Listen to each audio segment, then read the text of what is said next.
Fox News first to obtain new information on the Hillary Clinton email story. An Inspector General report revealing that Clinton's use of private email exploited a loophole, said to be a legal loophole.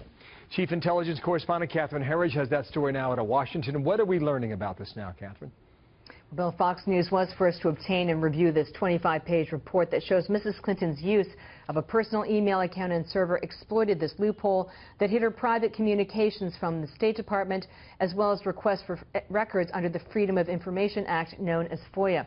This report reads in part, quote, FOIA neither authorizes nor requires agencies to search for federal records in personal email accounts maintained on private servers or through commercial providers, for example, Gmail, Yahoo, and Hotmail. The report strongly suggests that it relies on employees, including the Secretary of State, to follow regulations and, when personal email is used, to forward copies to a State Department account so that it can be captured. Clinton did not have a State Department email address to which she could forward message traffic from that personal account.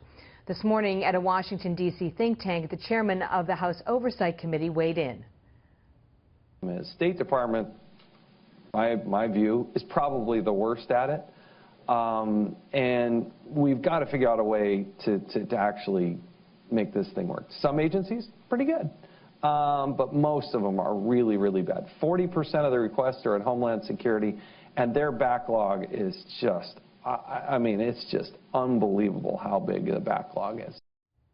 The State Department report also found that the department wait time for Freedom of Information Act requests far exceeds other departments. The requirement is 20 days.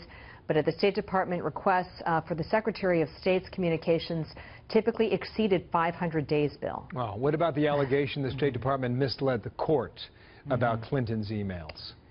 Well, the IG report also concludes that 2 years before the public learned of Clinton's private email account, the State Department gave inaccurate and incomplete information about her email use when it told a nonprofit, Citizens for Responsibility and Ethics in Washington, that it had no records to provide, when at the same time it says dozens of State Department employees were emailing Clinton on her private account.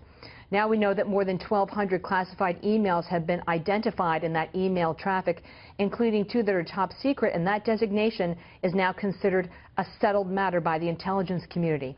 This is leading a national security attorney to conclude that the pressure is clearly building to prosecute. That the cumulative effect, more and more and more of these messages that turn out to be classified, it's going to put more pressure on the prosecutors to make a decision as to what they're going to do, because it looks very serious, this many messages. The ultimate decision rests with the Attorney General. It's only up to the FBI Director to make that recommendation. Catherine, thank you. More to come on this, certainly. Catherine.